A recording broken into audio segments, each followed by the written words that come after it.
Hi everybody, welcome to the dungeon. My name is Robin and today is Lampworking 101.90. Today I wanted to share a really beautiful mandala bead with you all. I wanted to make something really amazing and, lots of pattern and details. It just was not happening for me, so I kind of needed to step back and be like, Robin, maybe you need to start out simple. So that's what I'm doing today. I'm starting out with a simple mandala. The great thing about this bead is that when you hold it up to the light, it becomes a stained glass window. It's just a beautiful little piece of artwork when you're done. On that note, thank you so much for joining me. I hope you're all doing safe and well out there. And as always, I'll see you next time in the dungeon. All right, I'm going to start out by using a larger mandrel. Now you notice this is a hollow mandrel and it's about 1/4 of an inch. But because it's hollow, I had to be really careful that the heat did not get close to my hands or fingers. So, in the perfect world, you would want a solid mandrel to use for this, but this is all I had. And I wanted to use a bigger hole mandrel to get a larger bead to start out with, but also it allows me to go ahead and put a leather cord through it so it can be worn appropriately so you can see the detail on the sides.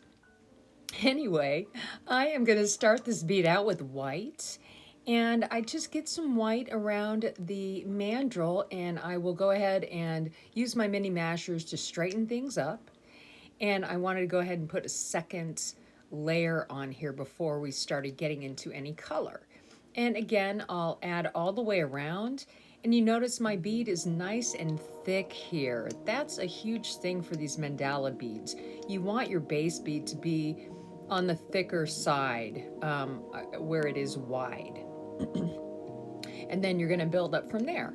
So we have our beginning bead here, and I'm just going to straighten things up again before we continue.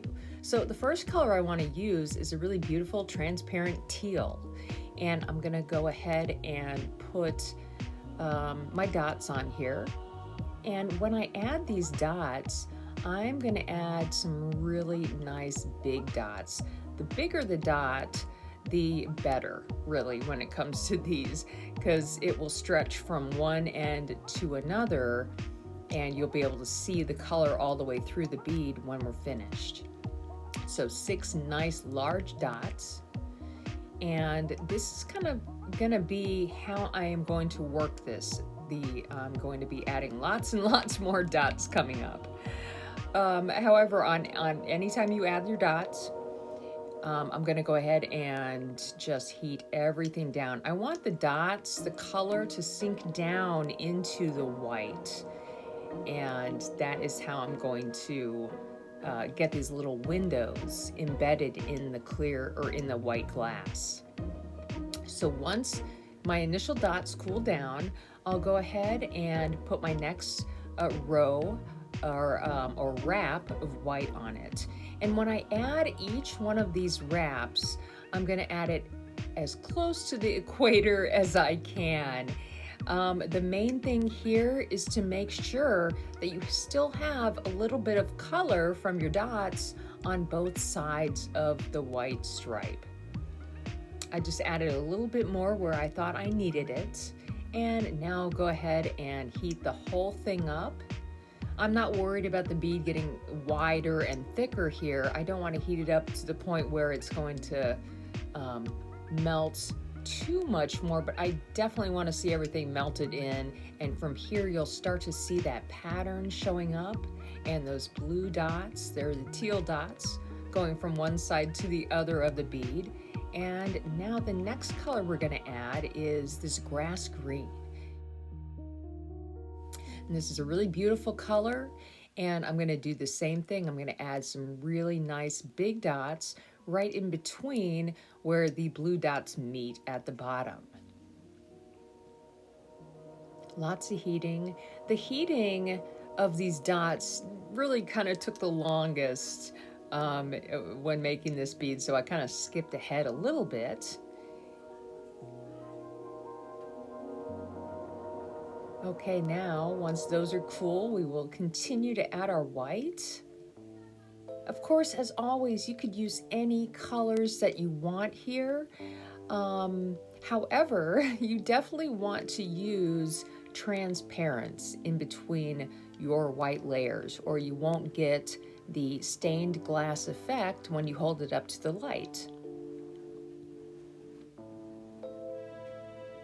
And notice that I can see my color from the dots on both sides of this white.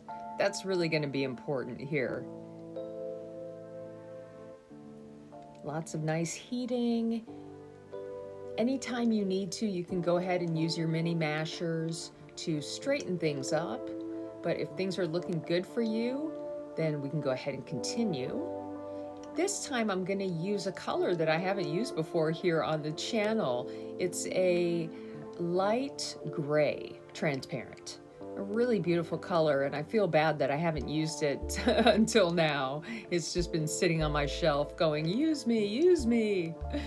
So I'm going to go ahead and use it, and again adding nice big dots.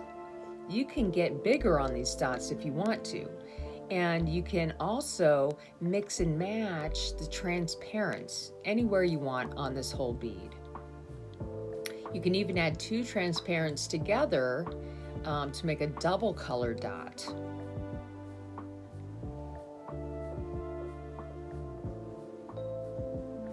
Okay, so I'm just going to heat this down a little bit more. I love how the white becomes clear when it's hot, so you can see all of those layers underneath. It's really a beautiful thing.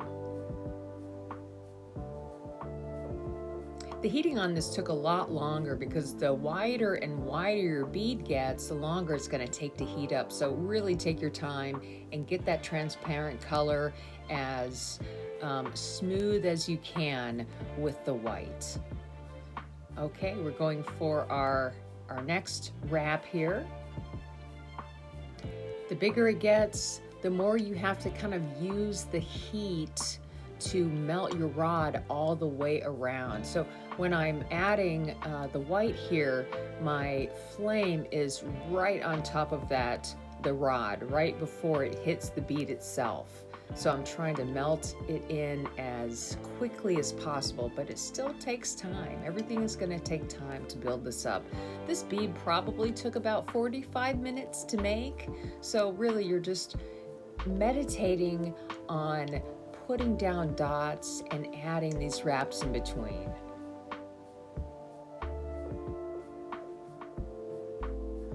This is looking really beautiful. And as you're working on a bead like this, a mandala bead, you're constantly checking your edges and your sides, because that's really the focal of a mandala.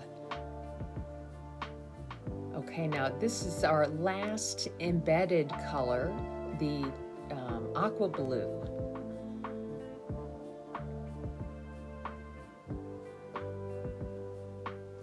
The bigger and bigger these are built up, the more amazing they look.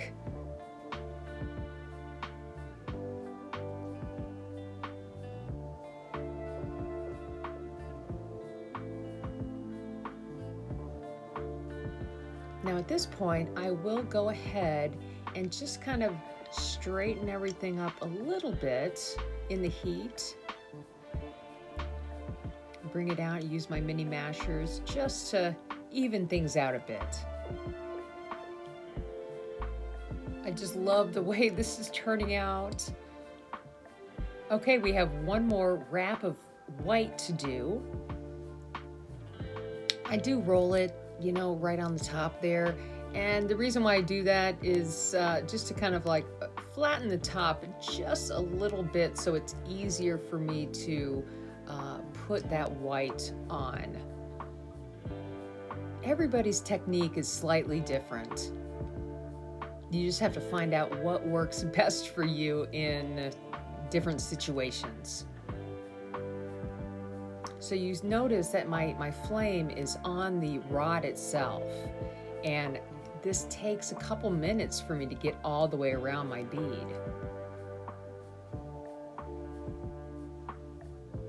Add a little bit more where you think you might need it. And I'll go ahead and heat this whole thing up again, just to get that white incorporated into the rest of the bead, and then we can go ahead and move on.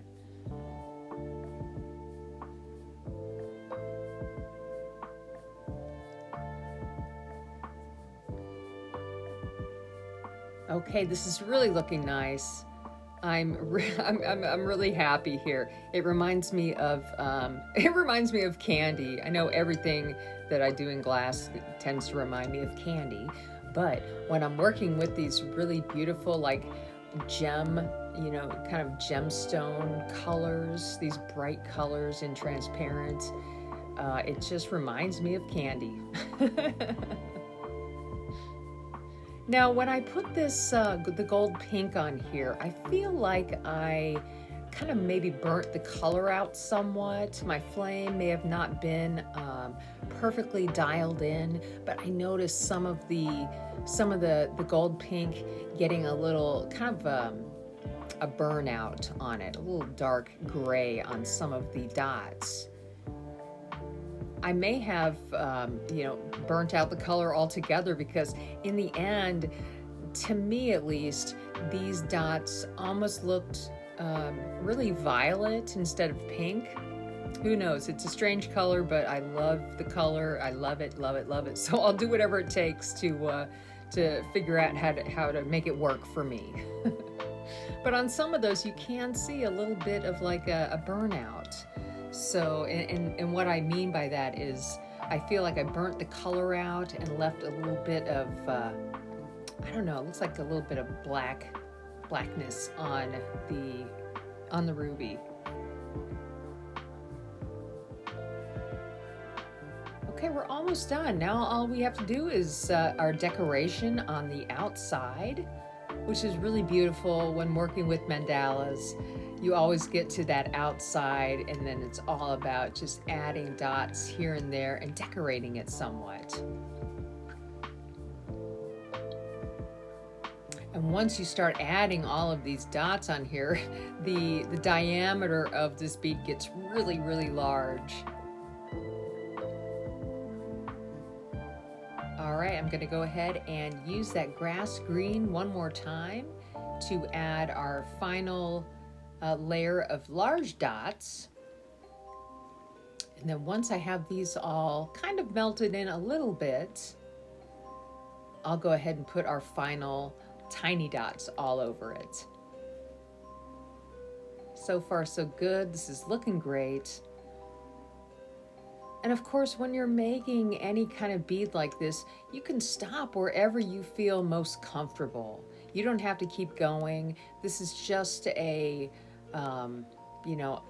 something to give you ideas with.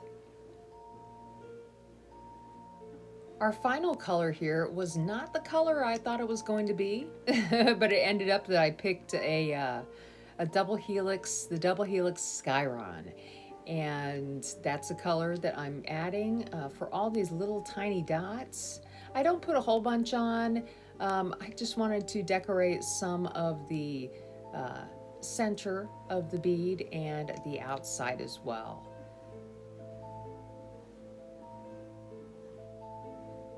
And having these various, the size of your dots being varied from very large to very small can really help the overall aesthetic of your bead.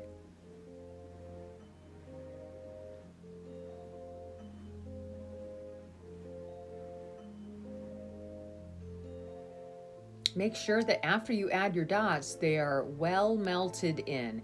You want your dots to always be about halfway melted in if you're going to keep them raised up.